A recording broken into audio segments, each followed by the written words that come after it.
এসএসসির অতিরিক্ত শূন্যপদ তৈরি নিয়ে সিবিআই তদন্তের নির্দেশ খারিজ।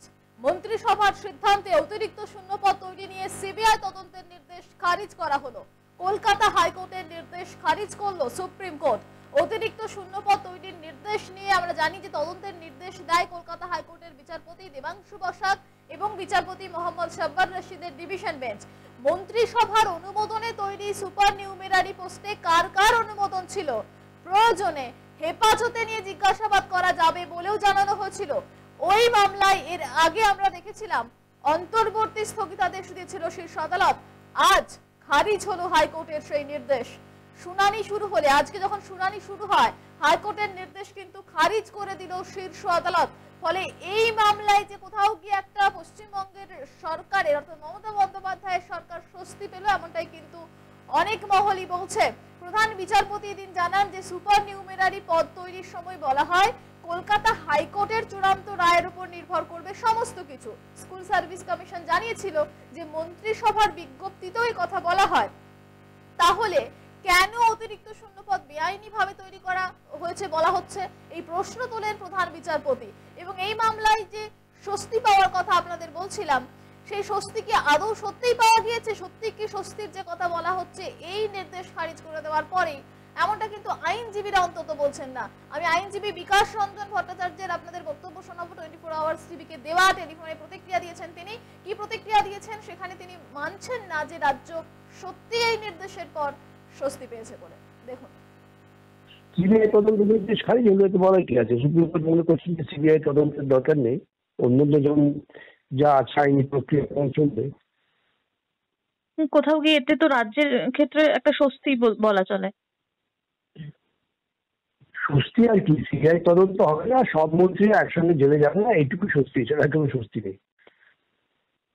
মন্ত্রিসভার যে সিদ্ধান্ত সুপ্রিম কোর্ট পরিষ্কার বলে দিয়েছেন অন্য সমস্ত যা যা চলছে সবই চলবে, এবং যা ওরা যখন সমস্ত খারিজ করে দিয়েছেন বেআইনি নিয়োগ, সেই খারিজও বজায় থাকবে। অর্থাৎ এর মধ্যে আহামরি করার কিছু নেই। খালি ওই অতিরিক্ত শূন্যপদ তৈরি করার বিষয়টার মধ্যে কোন রকম ক্রিমিনাল ইনভেস্টিগেশন দরকার নেই। আজকের সওয়াল জবাবে আরো কি কি বিষয় উঠে আসলো? আপনি তো ছিলেন, কি বলবেন? এইটাই বিষয় আর কি।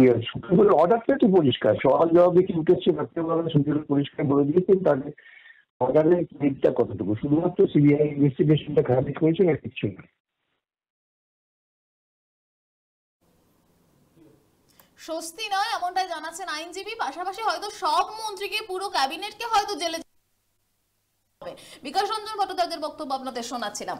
পাশাপাশি আপনাদের জানিয়ে রাখি, এদিন প্রধান বিচারপতি তিনি কিন্তু জানান যে বিজ্ঞপ্তিতে যখন কলকাতা হাইকোর্টের রায়ের চূড়ান্ত সিদ্ধান্তের কথা বলা হয়, 2022 সালে মামলার শুনানি চলছিল। ওয়েট লিস্টে থাকা প্রার্থীদের জায়গা দেওয়ার জন্যই কিন্তু মূলত এই অতিরিক্ত শূন্যপদটা তৈরি করা হয়। এসএসসির তরফে অতিরিক্ত শূন্যপদ তৈরির সুপারিশ আসে আমরা জানি। এসএসসি এমন অতিরিক্ত শূন্যপদ তৈরির আবেদন সেটা জানাতেই পারে, সেই মতোই কিন্তু বিজ্ঞপ্তি তৈরি করতে পারে রাজ্যের মন্ত্রিসভা। ফলে কোথাও গিয়ে নিয়ম লঙ্ঘন হয়নি এমনটাই কিন্তু জানিয়ে দেওয়া হয়েছে আজ সুপ্রিম কোর্টের তরফে। আরো এক আইনজীবীর বক্তব্য শোনাই আপনাদের। সব্যসাচী চ্যাটার্জির সঙ্গে আমরা কথা বলেছিলাম টেলিফোনে, ঠিক এই নির্দেশ এই খারিজ করে দেওয়ার পরেই তিনিও কিন্তু এই স্বস্তি নিয়ে একমত হচ্ছেন না। দেখুন, সিবিআই তদন্ত অর্ডারটাকে খারিজ করেছেন, কিন্তু সুপার নিউমেরিক পোস্ট সংক্রান্ত যে মামলা, সেই মামলার চূড়ান্ত রায় তো সুপ্রিম কোর্ট দেননি, ওটা হাইকোর্ট দেবেন আগামী দিনে। সুপ্রিম কোর্ট বলেছেন অন্তর্বর্তীকালীন যে সিবিআই তদন্তের নির্দেশ ছিল সেটা খারিজ, কিন্তু এখন হাইকোর্ট তো পুরো বিচার করবেন, সবকিছু পেন্ডিং আছে হাইকোর্টের সামনে। এটা যদি স্বস্তি বলে লাফাতে থাকে, এটা অনেকটা হয়েছে আগে সেই অর্ডার গুলো পাওয়ার 26,000 স্টে পাওয়ার পর মমতার স্বস্তির মতন লাগবে। মমতার স্বস্তি নেই, আর বিশ্বাস করুন না, কোনো স্বস্তি নেই। থাকলেও স্বস্তিতে থাকতে দেবো না। উনি অনেক কিছু বলতে পারেন, ওনাকে আগে বলুন কল্যাণ বন্দ্যোপাধ্যায়কে মমতা ব্যানার্জি সরকারের অ্যাপয়েন্ট করেন কিনা, আগে সেটা বলুন। এখন সব ল ফার্মরা দখল করে দিচ্ছে, কল্যাণ বন্দ্যোপাধ্যায় নিজে তাকেই বিশ্বাস করছেন না মমতা ব্যানার্জি, সেটা আগে ঠিক করুন, তারপর এসব কথা বলবেন। এই মুহূর্তে দাঁড়িয়ে গতকালকের পরেও আমরা দেখলাম জট খুললো না, একদম চাকরিহারাদের ভবিষ্যৎ কি সেটা এই মুহূর্তে এখনো পর্যন্ত মমতা ব্যানার্জিকে ঠিক করতে হবে। রাজ্যের মুখ্যমন্ত্রী না মমতা ব্যানার্জি, রাজ্যের মুখ্যমন্ত্রী আমি নই। অথবা কল্যাণ বন্দ্যোপাধ্যায়কে বলতে বলুন, ওনাকে তো মুখ্যমন্ত্রী বিশ্বাস করেন না, ওনাকে তো রাজ্য সরকারের আইনজীবীও করেননি। ওই মামলাতে যদি মুখ্যমন্ত্রী ওনাকে উপর বিশ্বাস করতেন তাহলে ওনাকে রাজ্য সরকার আইনজীবী করতেন। যোগ্যদের পাশাপাশি আমরা দেখলাম অযোগ্যদেরও পাশে থাকার কথা বললেন, খতিয়ে দেখার কথা বললেন মমতা বন্দ্যোপাধ্যায়, কি বলবেন? মমতা বন্দ্যোপাধ্যায় অযোগ্যদের পাশে থাকবেন, এটা স্বাভাবিক কথা। দুর্নীতিগ্রস্ত মুখ্যমন্ত্রী অযোগ্যদের পাশে থাকবেন, এটাই স্বাভাবিক। নতুন কিছু তো আমি দেখতে পাচ্ছি না। শুনানি চলাকালীন কিন্তু আজ সিবিআই তদন্তের নির্দেশ কেন সেই নিয়েও প্রশ্ন তোলেন প্রধান বিচারপতি। আপনাদের জানিয়ে রাখি একটু, তিনি জানান যে কলকাতা হাইকোর্টে মামলা দায়ের হওয়ার সময় কেউই মন্ত্রিসভার বিজ্ঞপ্তি নিয়ে সিবিআই তদন্তের দাবি জানাননি। তাহলে কেন হাইকোর্ট সিবিআই তদন্তের নির্দেশ দিল, প্রশ্ন তুলেছেন প্রধান বিচারপতি। এর পাশাপাশি আপনাদের জানিয়ে রাখবো, আদালত আরো জানায় যে রাজ্যের মন্ত্রিসভার কিছু ক্ষমতা রয়েছে, স্বতন্ত্র ক্ষমতা রয়েছে, যৌথভাবে সিদ্ধান্ত কিন্তু সেখানে নেওয়া যেতেই পারে। রাজ্যের মন্ত্রিসভার সব সিদ্ধান্তকে এভাবে কিন্তু চ্যালেঞ্জ জানানো যায় না, কারণ অতিরিক্ত শূন্যপদ তৈরি করতে প্রয়োজনীয় পরামর্শ নেওয়া হয়েছিল। মন্ত্রিসভার সিদ্ধান্তে বলা হয়েছিল যে হাইকোর্টের রায়ের ওপর চাকরি প্রাপকদের ভাগ্য সেটা নির্ভর করবে, এবং শুধু তাই নয়, রাজ্যপালেরও কিন্তু অনুমোদন নেওয়া হয়েছিল। তাই আদালতের হস্তক্ষেপের কিন্তু কোনো প্রয়োজন নেই। এবং কলকাতা, আপনাদের জানিয়ে রাখবো যে কলকাতা হাইকোর্টের সিবিআই তদন্তের নির্দেশ নিয়েও কিন্তু শীর্ষ আদালত প্রশ্ন তুলেছে। যেমনটা আপনাদের জানাচ্ছিলাম, এর আগে রাজ্য সরকারের তরফেও কিন্তু শীর্ষ আদালতে একটা আশঙ্কা প্রকাশ করা হয়। কি আশঙ্কা প্রকাশ করা হয়? প্রশ্ন তোলা হয় যে রাজ্য সরকারের সব সিদ্ধান্ত নিয়েই কিন্তু প্রশ্ন তোলা, হেফাজতে নিয়ে জিজ্ঞাসাবাদের নির্দেশ যদি সত্যি হয়, বারবার যদি এই চ্যালেঞ্জগুলো করা হয়, তাহলে তো গোটা মন্ত্রিসভায় জেলে চলে যাবে। একদিকে আমরা দেখলাম যে এসএসসি অতিরিক্ত শূন্যপদ তৈরি নিয়ে সিবিআই তদন্তের এই নির্দেশ খারিজ, অন্যদিকে গতকালকে আপনারা জানেন যে 26,000 চাকরি হারার ভবিষ্যৎ কি হবে, তারা কি চাকরিটা ফিরে পাবে, সেই জট কিন্তু খোলেনি। নেতাজি ইন্ডোর স্টেডিয়ামে মমতা বন্দ্যোপাধ্যায়ের সঙ্গে বৈঠকের পরেও তিনি যখন বলেছেন চাকরি হারাদের যাওয়ার জন্য ক্লারিফিকেশন চাওয়া হবে সুপ্রিম কোর্টের তরফ থেকে, তারপরেও আমরা দেখেছি জট খোলেনি। এবার এই দুটো বিষয় নিয়ে আমরা টেলিফোনে কথা বলেছিলাম বিজেপি মুখপাত্র রাজশ্রী লাহিড়ীর সঙ্গে, তার বক্তব্য শোনাবো আপনাদের। কোনো স্বস্তি তো নয়, মমতা ব্যানার্জির জন্য 26,000 লোকের চাকরি চলে গিয়েছে। মমতা ব্যানার্জির সরকার, তৃণমূলের সরকার, তার দলের লোক টাকা খেয়েছে, এটা প্রতিষ্ঠিত হয়ে গেছে। চুরি হয়েছে বলে, অসৎ উপায়ে চাকরি দেওয়া হয়েছে বলে 26,000 চাকরি বাতিল হয়ে গেছে। এসএসসি এফিডেভিট দিয়ে বলেছে 8,000 হচ্ছে নট এলিজিবল ক্যান্ডিডেটস। কোর্ট জানতে চেয়েছে যে 17,000, তাহলে কোন 17,000 লোক যারা যোগ্য তার তালিকা দিন, বলছে সেটা দিতে পারবো না।